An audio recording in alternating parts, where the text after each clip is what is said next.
Hello traders, welcome to trade plan. So இன்னைக்கு Friday market ஒரு huge gap டவுனில் open ஆயிருக்கு. நீங்கள் ஸ்பாட்டோடைய விலையை வச்சு பார்க்கும்போதே உங்களுக்கு தெளிவாக தெரிஞ்சிருக்கும்.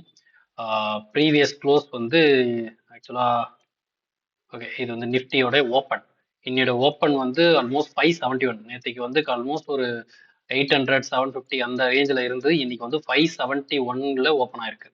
ஸோ நம்ம யூஸ்வலாக ஸ்பாட்டை பேஸ் பண்ணியே நீங்கள் ஆரம்பிச்சுக்கோங்க, ஏன்னா கன்ஃபியூஷன்ஸ் வேண்டாம். வீக்லி ஃபியூச்சரோட ஓப்பன் பேஸ் பண்ணி கால்குலேட் பண்ணால் it's more better. But still அதுவே நம்ம இன்னொரு ஸ்ட்ரைக்கை வச்சு தான் நம்ம கண்டுபிடிக்கணுன்ற பட்சத்தில் நம்ம ஸ்ட்ரைட்டாக ஸ்பாட்டோடைய ஓப்பனிங்கை பேஸ் பண்ணியே நம்ம வந்து ஒரு ஸ்ட்ரைக்கை எடுத்து அதை வச்சு நம்ம ஃபியூச்சரை டாப் அண்ட் நமக்கு தேவை டாப் அண்ட் பாட்டம் தானே. ஸோ அதை கால்குலேட் பண்ணலாம்னு சொல்லியிருக்கோம். அதுவே ஒரு யூனிக் மெத்தட், அதாவது ஒரே மெத்தடாக இருக்கட்டும்ன்றதுக்காக நம்ம வச்சிருக்கோம். ஸோ 25,571 நான் ஒரு 550 ஸ்ட்ரைக்காக கன்சிடர் பண்ணி அதை பேஸ் பண்ணி டாப் அண்ட் பாட்டம் கால்குலேட் பண்ணும்போது எல்லாருக்கும் தெரிஞ்சிருக்கும்னு நினைக்கிறேன். 25,700 டாப்பாகவும் 25,600 வந்து பாட்டமாகவும் கிடைச்சிருக்கும். ஸோ அங்கேருந்து நம்மளுடைய அனாலிசிஸ் ஸ்டார்ட் பண்ணும்போது ஒரு டவுன் சைடு, அதாவது huge gap down first candle ஒரு பியரிஷ் கேண்டிலாக இருக்கும் பட்சத்தில் நான் டாப்லேருந்தே ஆரம்பிச்சிட்டேன். ஸோ நம்மளோட அனாலிசிஸை டாப்லேருந்தே ஆரம்பிச்சா ரொம்ப ரொம்ப ஈஸியாக ஸ்டார்ட் ஆயிடுச்சு. அது வந்து ஓகே. ஸோ என்னன்னு பார்த்தீங்கன்னா 25,700 புட்டு வந்து காலை வந்து டாமினேட் பண்ணுங்க, ஏன்னா இது வந்து டாப் ஸ்ட்ரைக். அப்போ காலுடைய ஹை வந்து ஒரு 101 101 இருக்குது. ஸோ 101 நம்ம இங்கே பிளாட் பண்ணுறோம். சேம் ஸ்ட்ரைக்குடைய ஹை 101 எக்ஸாக்டா 101 டாமினேட் பண்ணி தான் க்ளோஸ் வச்சிருக்கு. ஸோ இதனுடைய லோ வந்து அரௌண்ட் ஒரு 95. இன்னைக்கு வந்து 95 தான் வந்து ட்ரெண்ட் பாயிண்ட் லோவா இருந்துச்சு. ஸோ 95 இது பிளாட் பண்ணுறோம். ஸோ 700 கால புட்டு வந்து டாமினேட் பண்ணிடுச்சு. ஸோ நெக்ஸ்ட் ஆப்போனன்ட் நம்ம எதை எடுத்திருப்போம்? 650 கால், 600 கால், அப்படிதான் நம்ம போயிருப்போம். ஸோ ஆப்வியஸாக 650 காலையும் நீங்கள் பார்த்தீங்கன்னா 95 பிளாட் பண்ணி பார்த்தீங்கன்னா 95 அதே ஃபர்ஸ்ட் கேண்டில்லே அதுக்கு அடுத்த கேண்டிலே டிஃபீட் ஆயிருக்கு. இதனுடைய ஹை வந்து முக்கியமாக இதனுடைய ஹை வந்து 131. இன்னைக்கு ஒரு முக்கியமான மெசேஜை நான் குரூப்ல கொடுத்துருப்பேன். மார்க்கெட் வந்து ஒரு ப்ரீமியம், அதாவது இம்பேலன்ஸ்ல இருக்குது அப்படின்ற மாதிரி. ஸோ 131 நான் மார்க் பண்ணிட்டு பாருங்க. ஃபர்ஸ்ட் கேண்ட்லேயே பாருங்க டிஃபீட் பண்ணி இங்கே ஆக்சுவலாக செகண்ட் கேண்டில் தான் எனக்கு லோ கீழே போகுது. பட் ஃபர்ஸ்ட் கேண்ட்லேயே இங்கே பாருங்க டிஃபீட் பண்ணி போயிடுச்சு. ஸோ இதனுடைய மூவ்மெண்ட்டை கண்டினியூட்டி மூவ்மெண்ட்டை பார்த்துருந்தீங்கன்னா தெரிஞ்சிருக்கும், ஒரு இம்பேலன்ஸான ஒரு மூவ்மெண்ட்டாக இருந்திருக்கும். Okay. So premium imbalance means அதாவது ஒரு ஃபெயிலியர் பிளேயர் இருக்காங்களா, இப்போ கால் சைடில் இருக்க பிளேயர்ஸ் வந்து ஃபெயிலியர் ஆகிறாங்க. ஐ திங்க் நெக்ஸ்ட் ஆப்போனன்ட் வந்து 600. ஸோ 600 ஹையை பாருங்க அரௌண்ட் ஒரு 165. இந்த 165 நான் இங்கே பிளாட் பண்ணுறேன். 165 எஸ். அதே 95 இங்கே பிளாட் பண்ணுறேன் பாருங்க. 95 தான் என்னது trend point low. So 95 below போக முடியாமல் ரொம்ப நேரமாக டஃப் கொடுக்குறாங்க. பட் ஸ்டில் புட் ஆப்ஷன் வந்து 700ல இருந்தே பார்த்தீங்கன்னா வெல் அபவ்வே சஸ்டைன் ஆக ஆரம்பிச்சிட்டாங்க. இது வந்து இது எல்லா நாளும் நடக்காது. இது வந்து ப்ரீமியம்ல ஒரு இம்பேலன்ஸ் இருக்கும்போது மட்டும்தான் நடக்கும் இது. ஸோ ஒரு ஒரு ஒரு சீராக இது வந்து ஃப்ளோ இருக்காது. இந்த இடத்துல பார்த்தீங்கன்னா அரௌண்ட் ஒரு 930கே பார்த்தீங்கன்னா 700 புட்டு வந்து 600 காலுடைய ஹையை கிராஸ் பண்ணிடுச்சு. அதுக்கப்புறம் சஸ்டைனும் ஆக ஆரம்பிச்சுது. ஆனால் ஆல்மோஸ்ட் இது பார்த்தீங்கன்னா ஒரு ஸ்ட்ராங் பிரேக் அவுட்டே கிடைக்கல. ஒரு புல் பேக் எல்லாமே கிடைச்சிட்டு இருந்தது. பார்த்தீங்கன்னா ஒரு 10 o'clock வரைக்குமே வந்து உங்களுக்கு 600 கால் வந்து ட்ரெண்ட் பாயிண்ட் லோவுக்கு கீழே போகவே இல்லை. ஸோ இப்படி ஒரு சினாரியோ நீங்க அப்சர்வ் பண்ணியிருந்தீங்கன்னா இது கிளியரா, ஈவன் நாட் ஓன்லி 700 புட், நான் இதை எதை வச்சு சொல்றேன்னா ஈவன் நீங்க பாருங்க சேம் ஸ்ட்ரைக் ஆப்போனன்ட் 600 புட். 600 புட்ல இதே 75 95 தான் நம்ம ப்ளாட் பண்ணுவோம், ஏன்னா சேம் ஸ்ட்ரைக்கு போது அதே வேல்யூ அப்ளை ஆகும்.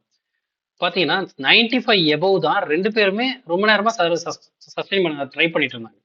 அப்படி இருக்கும்போது தான் நான் தெளிவாக சொல்லியிருந்தேன், இங்க வந்து ஒரு ப்ரீமியம் இம்பேலன்ஸ் வந்து ஸ்டார்ட் ஆயிருக்கு அப்படின்னு சொல்லி. இது வந்து ஃபர்தரா ப்ராக்ரஸ் ஆக அது கேரி ஆச்சு. ஸோ நெக்ஸ்ட் வந்து 550க்கும் போச்சு இன்னைக்கு. 550 கால் பாருங்க. 550 கால்ல வந்து அதே 95 நான் மார்க் பண்றேன். 95 ஆல்சோ 550 புட்டை பாருங்க, ஏன்னா சேம் ஆப்போனன்ட்ல 95 இங்க மார்க் பண்றேன். ஸோ இங்க 95 எபவ் இவனும் ட்ரை பண்ணியிருக்கான். இவன் ஆல்ரெடி 95 எபவ் தான் இருக்கிறதே. ஸோ இது வந்து ஒரு இம்பேலன்ஸான ஸ்டேட்டை நம்ம இப்படிதான் நம்ம புரிஞ்சிக்க முடியும். ஸோ இதுல நமக்கு வந்து இனிஷியல் ட்ரெண்ட் பாயிண்ட் 700 புட்டே எடுத்து பாருங்க. அண்ட் இதனுடைய ஹையும் அங்க மார்க் பண்ணி பாருங்க. 202.95. ஸோ 203னே வச்சுக்கலாம். 203ன்னு சொல்லி நீங்க இதில் மார்க் பண்ணியிருந்தீங்கன்னா எஸ். ஸோ இதுதான் சினாரியோ. இதுதான் நம்ம முதல்ல புரிஞ்சுக்க வேண்டியது. 550 கால் அண்ட் புட்டு வந்து இன்வால்வ்மெண்ட் ஆயிடுச்சு. எதை வச்சு? கால் தான் ட்ரெண்ட் பாயிண்ட் லோவே டச் ஆகலையே, இவ்வளவு நேரமா எப்படி நீங்க எடுத்தீங்க அப்படின்னு கேட்கலாம். 550 புட்டு வந்து ட்ரெண்ட் பாயிண்ட் லோவுக்கு டச் பண்ணி மேல வர முயற்சி பண்ண ஆரம்பிச்சு. ஸோ அந்த அடிப்படையில நாம வந்து இதை எடுத்திருக்கோம் 550 கால். பிகாஸ் இங்க ட்ரெண்ட் பாயிண்ட் லோவும் டச் ஆகல, இங்க ஆப்போனன்ட் ஹையும் டச் ஆகல. பட் நம்ம எப்படி 550 வந்து இன்வால்வ்மெண்ட்டுக்கு எடுத்தோம்னா பேஸ்ட் ஆன் அதனுடைய சேம் ஸ்ட்ரைக் ஆப்போனண்ட்டை பேஸ் பண்ணி தான் நம்ம எடுத்திருக்கோம். அந்த அடிப்படையில் எடுக்கும்போது 550 கால் வந்து ரொம்ப நேரமா இந்த 95ன்ற ட்ரெண்ட் பாயிண்ட் லோவை ஹோல்டு பண்ணாங்க. பட் பிரச்சனை என்னன்னா இந்த 550 கால் வந்து இந்த ட்ரெண்ட் பாயிண்ட் லோவுக்கு கீழேயும் போகல.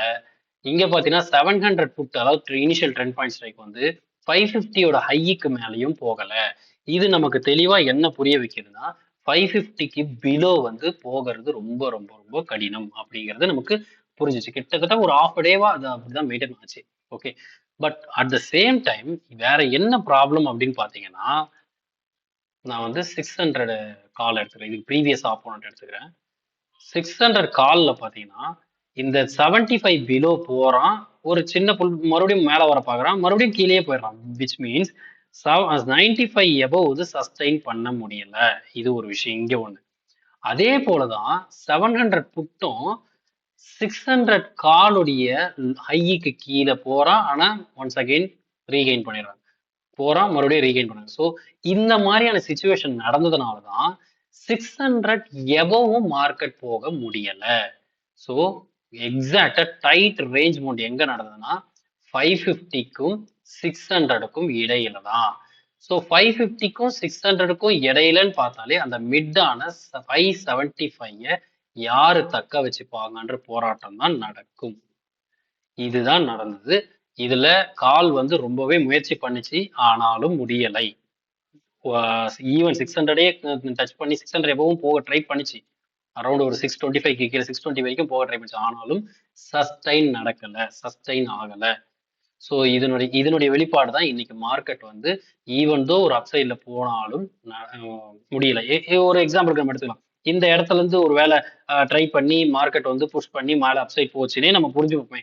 பட் ஸ்டில் இதுவும் தவறு தான். பட் நான் அதை அந்த அசம்ஷன்ல எடுத்துக்கிறேன். ஸோ சொந்த ஆப்போனண்டான 600 புட்டை எடுத்துப்போமா. 600 புட்டை பாருங்க. இந்த டைமிங்ல அரௌண்ட் ஒரு 11:40 அந்த டைமிங்ல பாருங்க. 11:40 இதுதான் இந்த டைமிங். இந்த டைமிங்ல பாத்தீங்கன்னா இவன் 95 பிலோ இருக்கான், இவன் 95 எபோவ் இருக்கான். எப்படி இது வந்து நீங்க ஒரு ஒரு என்ன சொல்றது, ஒரு அப் ட்ரெண்டுக்கான ரேலின்னு எப்படி எடுத்துக்க முடியும்? இதை யாரெல்லாம் அப்சர்வ் பண்ணுவீங்களோ இந்த இடத்துல கால் சைடு நான் ஆக்சுவலா ரிவர்சல் எதிர்பார்த்துக்கிட்டு இருந்தேன். ஒரு ஆஃப் டைவருக்கு முயற்சியும் நடந்தது. பேஸ்ட் ஆன் 550 வந்து ஒரு ட்ரிகர் போர்ஷனா இருக்கும், ட்ரிகர் ஸ்ட்ரைக்கிங் ப்ரைஸா இருக்கும் நான் எதிர்பார்த்தேன். அதுக்கேற்ற மாதிரி அவன் தான் ஹோல்டு பண்ணதே. ரொம்ப நம்ம ஆஃப் டேக்கு மேல மார்க்கெட்டை கீழே போக விடாம ஹோல்டு பண்ணதே அவன் தான். ஸோ மார்க்கெட் ஆப்வியஸா மேல போயிருக்கணும். பட் இங்க மேட்ரே 600 காலும் 600 புட்டும் தான். 600 கால் வந்து ட்ரெண்ட் பாயிண்ட் லோவுக்கு மேல போயிருக்கணும். அந்த நேரத்துல 600 புட்டு வந்து ட்ரெண்ட் பாயிண்ட் லோவுக்கு கீழே வந்திருக்கணும். பட் எக்ஸாக்டா ட்ரெண்ட் பாயிண்ட் லோவானதான் சப்போர்ட்டை எடுத்து அவன் ரேலியை கொடுத்தான். இது எத்தனை பேர் அப்சர்வ் பண்ணிப்பேன். நான் இதை வந்து ஆஃப் டேக்கு அப்புறமே, அதாவது கிட்டத்தட்ட ஒரு 12 o'clock மேலேயே நான் இதை புரிஞ்சுக்கிட்டேன். ஸோ அதுக்கப்புறம் கால் சைடுக்கு நம்மளால என்ட்ரி ஃபோக்கஸ் பண்ண முடியாதுன்றது தெரிஞ்சாச்சு.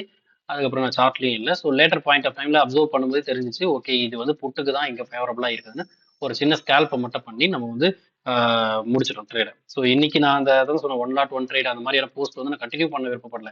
பிகாஸ் அது வந்து உங்களுக்கான அவேர்னஸ். இந்த மெத்தடாலஜி வந்து பயன்படுத்தும் போது அப்சர்வ் பண்ணும்போது ரொம்ப காம்ப்ளிகேட் பண்ணிக்காம ஆஸ் சிம்பிள் ஆஸ் தட் நீங்க ஃபாலோ பண்ணீங்கனாலே உங்களால இதில் சரியான ட்ரேட், ஏன்னா அண்டர்ஸ்டாண்டிங் பேஸ்ட். நான் உடனே எந்த ஒரு இண்டிகேட்டர் பேஸ்டோ, எந்த ஒரு support system, support and resistance, trend line pattern இதை பத்தி நான் உங்களுக்கு சொல்லி இதை க்ளோஸ் வச்சா என்ட்ரி எடுங்க, இதுக்கு கீழே ஸ்டாப் அப்படி இல்லைன்னா இது முழுக்க முழுக்க அண்டர்ஸ்டாண்டிங். இந்த இடத்துல நான் உங்களுக்கு சொல்ல நினைக்கிறது, ஒருவேளை அப் ட்ரெண்டே போயிருக்கணும்னா கூட நம்ம ஈவன் தோ 550ல இருந்து ஒரு ட்ரிகர் ஸ்டார்ட் ஆயிருக்குன்னு சொன்னா கூட 600 கால் அங்க சப்போர்ட் பண்ணல. காரணம் 600 கால் வந்து ட்ரெண்ட் பாயிண்டோட லோவுக்கு கீழேயே தான் இருந்தான். சரி, இவன் கீழேயே இருந்தா கூட 600 புட்டு என்ன பண்ணிருக்கணும் பாருங்க. இவன் பாருங்க கடைசி வரைக்கும் இந்த 95 ஹோல்டு பண்ணிட்டான். அப்புறம் எப்படி மார்க்கெட்டால மார்க்கெட்டால 600 எபவ் வந்து போக முடியும்? இதுதான் கேள்வி. அப்படி மீறி இன்னைக்கு நடந்த விஷயம்தான். நான் இப்போ அந்த ஃபியூச்சர் சார்ட்டை காட்டுறேன். எப்படி வந்து மார்க்கெட் வந்து நம்ம ஈஸியா கணிக்க முடியும், ஒரு லாஜிக்கலா நம்பர்ஸ் பேஸ் பண்ணி முடியுன்றது உங்களுக்கு இதுல புரியும் பாருங்க. நான் என்ன பண்றேன், ஒரு லைன் போடுறேன். எந்த இடத்துலனா 25,600 எக்ஸாக்டா பாருங்க, சஸ்டைனே ஆகாது. காரணம் 600 புட்டு வந்து இந்த 95 எபோவ் தான் இருக்கிறான். இவன் மட்டும் 95 எபோவ் இல்ல, கால் வந்து 95 எபோவ் வர முயற்சி பண்ணி இம்மிடியட்டா ஃபால் ஆயிட்டான். அதுதான் கால் சைட்ல நடந்தது. இதை தான் நான் இம்பேலன்ஸ் காலையில இருந்து நான் சொல்லிட்டு இருக்கேன். பிரீமியம் இம்பேலன்ஸ்ல இருக்குது, கேர்ஃபுல்லா இருங்க. We expect call side reversal, அதுல தவறே கிடையாது. ஏன்னா 550 ஒரு சூப்பரான பிளாக்கா அமைஞ்சிருச்சு. ஆனா அன்பார்ச்சுனேட்லி 600 கால் அண்ட் புட்டு வந்து இன்னைக்கு பிரீமியம் இம்பேலன்ஸ்ல அமைஞ்சிருச்சு. இதனுடைய வெளிப்பாடு தான் இந்த அப்சைட் மூவ்மெண்ட்டை தடுத்ததுக்கான காரணம். ஸோ இது மாதிரி நீங்க லைவ்ல அப்சர்வ் பண்ணும்போது உங்களால வந்து சரியான டைரக்ஷன் பிக் பண்ண முடியும். ஏன் வந்து ஃபெயிலியர் ஆகுதுன்றதை புரிஞ்சிக்க முடியும். இப்ப பாருங்க, இது போஸ்ட் மார்க்கெட் அனாலிசிஸ்லாம் உங்களுக்கு கொடுக்கும்போது ஓ நீட்டா புரியுது இல்ல. ஆனா லைவ்ல நம்ம இந்த மாதிரி அப்சர்வ் பண்ணவே மாட்டோம், அவசரப்பட்டோம். ஸோ இதுதான் ஆக்சுவல் ரீசன். இப்படிதான் நடந்தது இன்றைய மார்க்கெட்ல வந்து இந்த மாதிரி தான் நடந்தது. அதுக்கப்புறம் நடந்தது நம்ம சொல்லவே வேண்டாம். ஒன்ஸ் அகைன் அதே ட்ரெண்ட் பாயிண்டான 700 புட்டு வந்து மார்க்கெட்டை கண்ட்ரோல்லையே வச்சுக்கிட்டு ரேலியே கொண்டு போயிடுச்சு. ஸோ இந்த ஜோன் வந்து ரொம்ப ரொம்ப முக்கியமான ஜோன். இதை அப்சர்வ் பண்ணியிருந்தீங்கன்னா தெரிஞ்சிருக்கும். இந்த ஜோன் இந்த இடத்துல ஒரு தடவை மேல வந்திருக்கு, இந்த இடத்துல ஒரு தடவை 600 கால் வந்து மேல வந்திருக்கு. அந்த ரெண்டு தடவையுமே பாத்தீங்கன்னா 600 புட்டு வந்து இந்த 95 விட்டு கொடுக்கவே இல்லை. ஸோ இதுதான் இன்னையோட மூவ்மெண்ட்டுக்கான ரீசன். ஒன்ஸ் இவனும் கீழே போன பிறகு ஆப்வியஸா மார்க்கெட் வந்து டேக் ஓவர் ஆச்சு. அதை நீங்க 600 புட்லயும் பார்த்துருக்கலாம், ஆர் இனிஷியல் ட்ரெண்ட் பாயிண்டான 700 புட்ல இருந்தே நீங்க அப்சர்வ் பண்ணா பண்ணிருக்கலாம். ஸோ அதுக்கப்புறம் பார்த்தீங்கன்னா அடுத்தடுத்த புட்டை வந்து கிராஸ் பண்ணிச்சு. அண்ட் இங்க எல்லாமே பாருங்க, இப்போ 600க்கு அப்புறம் 550 முடிஞ்சிச்சு. 550யோட ஹையை நம்ம மார்க் பண்ணிட்டோம். 500 காலுடைய ஹையை மார்க் பண்ணி பார்ப்போமா? இதனுடைய ஹை வந்து அரௌண்ட் ஒரு 248.9 249 வச்சுப்போம். ஸோ 249. ஸோ 249யும் ரீச் பண்ணிடுச்சு. சரி. ஸோ இதுக்கப்புறம் 450லாம் நீங்கள் எடுக்கணும் அவசியம் இல்லை. அது ஆக்சுவலாக அது ஆஃப் த வேலையோ இல்லை ஃபுல் ரீச் ஆகிடுச்சான்னு பார்க்கலாம், வேணும் பார்க்கலாம். இதனோட ஹை வந்து ஒரு 284.9 285 வச்சுப்போம். எக்ஸாக்டாக அங்கே தான் போய் முடிஞ்சிருக்கு. 285 எக்ஸாக்டாக அங்கே தான் போய் முடிஞ்சிருக்கு. ஸோ இதுதான் இதனுடைய ஃபாலோ த்ரூ வந்து இப்படி தான் நடந்தது. ஆனால் இதனுடைய இம்பேக்ட் எங்கே ஆரம்பிச்சது அப்படின்னா 25,600 கால் அண்ட் புட் இந்த ஸ்ட்ரைக்கு தான் காரணமா அமைஞ்சிருச்சு. அப் ட்ரெண்டை கண்டினியூ பண்ண முடியாம போனதுக்கு ரீசன் 600 கால் புட் தான். ஸோ டவுன் ட்ரெண்டை ஸ்டாப் பண்ணி வச்சது 550. ஸ்ட்ராங்கா இன்னைக்கு ஒரு பேரியரை செட் பண்ணாங்க. அன்பார்ச்சுனேட்லி 600 வந்து இப்படி அமைஞ்சிச்சு. இதை நீங்க எத்தனை பேர் ஆக்டிவ் கான்ட்ராக்ட்ஸ்லாம் ஃபாலோ பண்றவங்களா பார்த்துருந்தாலும் தெரிஞ்சிருக்கும். இன்னைக்கு வந்து ஏன்னா நான் இன்னைக்கு அதையும் நான் கவனிச்சேன். ஏன்னா இவ்வளோ ரொம்ப ஸ்ட்ரகிள் பண்ணுதுன்னு பார்க்கும்போது 600ம் 550யும் ஸ்ட்ராங்கா இருந்துச்சு. அந்த இடத்துல ஈவன் 500ம் ஸ்ட்ராங்கா இருந்துச்சு. ரொம்ப முக்கியமா ஆக்டிவ் கான்ட்ராக்ட்ல 600 சைட்ல தான் அதிகமா இருந்துச்சு. ஸோ அதுவும் காலுடைய கால் புட்டுன்னு சொல்லிட்டு இது சம்பந்தமா நான் ஒரு வீடியோ போடுறேன். ஆக்சுவலா நம்மளுடைய கான்செப்ட்குள்ள இது மாதிரி ஆக்டிவ் கான்ட்ராக்ட்ஸ்க்குள்ள கொண்டு வரதுல ஆனா ஏன்றது ரீசன் நான் ஏற்கனவே சொல்றேன். 50% ஆஃப் இன்ஃபர்மேஷன் தான் அதுல இருக்கும்.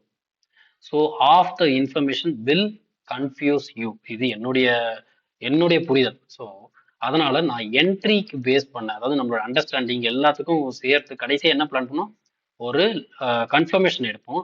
அந்த கன்ஃபர்மேஷனுக்கு அப்புறம் ஒரு என்ட்ரியை நாம சூஸ் பண்ணுவோம். கரெக்டா? ஒரு direction first confirmation or direction, ஆர்டரா சொல்ல போனா டைரக்ஷன், கன்ஃபர்மேஷன், என்ட்ரிக்கான பிளேஸ். இது எல்லாத்தையுமே நாம ஒன்லி நம்மளுடைய ப்ரீமியம் அனாலிசிஸ் மூலியமா, அதாவது பிரைஸ் அனாலிசிஸ் மூலியமா மட்டும் தான் நம்ம பண்ணுவோம்.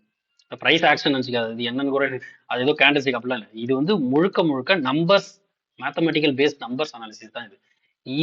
இதுல இந்த மூணு விஷயத்த நம்ம பண்ணுவோம். இந்த மூணு விஷயத்தையும் நான் ஆக்டிவ் கான்ட்ராக்ட்ஸோ, இம்ப்ளைடு வாலட்டிலிட்டியோ, வேற என்ன, இன்னும் நிறைய ஏதோ சொல்லுவாங்க, பிசிஆர் ரேஷியோ, அதாவது புட்கால் ரேஷியோன்னு சொல்லுவாங்க.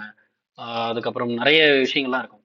ஸோ இது எதையுமே நான் இதில் இன்வால்வ் பண்ண ஆனால் அது ஏன் இன்வால்வ் பண்ண மாட்டேன்றதுக்கு ரீசன் வந்து these information these parameters will give you 50% of information, அவ்வளோதான். ஸோ அதனால தான் நான் இந்த 3 கன்ஃபர்மேஷன், டைரக்ஷன், கன்ஃபர்மேஷன், என்ட்ரி, இந்த 3 விஷயத்துக்கு நான் இந்த இன்ஃபர்மேஷன்ஸ், இந்த ஃபேக்டர்ஸை நான் யூஸ் பண்ண மாட்டேன். ஆனா இதை நம்ம எதுக்கு தான் யூஸ் பண்ணலாம்? இதை சுத்தமாவே அவாய்ட் பண்ணலாம் அப்படி கிடையாது. ஏன்னா எல்லாமே இந்த ட்ரேடிங்குள்ள இருக்கக்கூடிய பார்ட் அண்ட் பார்சல் தான். அப்போ அது சார்ந்த இன்ஃபர்மேஷன்ஸை நம்ம எப்படி ஹேண்டில் பண்ணலாம் அப்படிங்கிறதுக்கு தனியாக நம்ம ஒரு வீடியோ பண்ணுவோம். ஸோ அதை ஒரு வீக்கெண்ட் ஸ்பெஷல் வீடியோவாக நம்ம கொடுப்போம். அதை நம்ம அன்னைக்கு பார்ப்போம். ஓகே, ஸோ இன்னையோட மூமெண்ட்டோடைய ரீசன் இவ்வளோதான். இது நடந்தது. நிறைய பேர் இன்னைக்கு கால் சைடு ரிவர்சல் எதிர்பார்த்தவங்களுக்கு, ஈவன் இன்க்ளூடிங் மீ, நான் ஃபர்ஸ்ட் ஆஃப் வரைக்கும் கால் சைடு தான் எதிர்பார்த்தேன். பட் அன்ஃபார்ச்சுனேட்லி இன்னைக்கு வந்து அந்த அளவுக்கு நான் எவ்ரி டைம் நான் ஒரு 2 என்ட்ரி பிளேஸ் பண்ணுவோம், 2 வந்து காஸ்ட் டு காஸ்ட்லி என்ட்ரி ஆகுது, எக்ஸிட் ஆகுது. காரணம் நான் எப்பவுமே ஒரு 10 to 15 பாயிண்ட்ஸ் மூவ் ஆயிடுச்சுன்னா, ப்ரீமியம்ல அப் சைடில் மூவ் ஆயிடுச்சுன்னா என்னோட என்ட்ரி போர்ஷன்ல இருந்து இம்மிடியேட்டா நான் என்ன பண்ணுவேன்னா ஒரு 2 or 3 பாயிண்ட்ஸ் வச்சு காஸ்ட் டு காஸ்ட்ல நான் எஸ்எல்ல வச்சிருவேன்.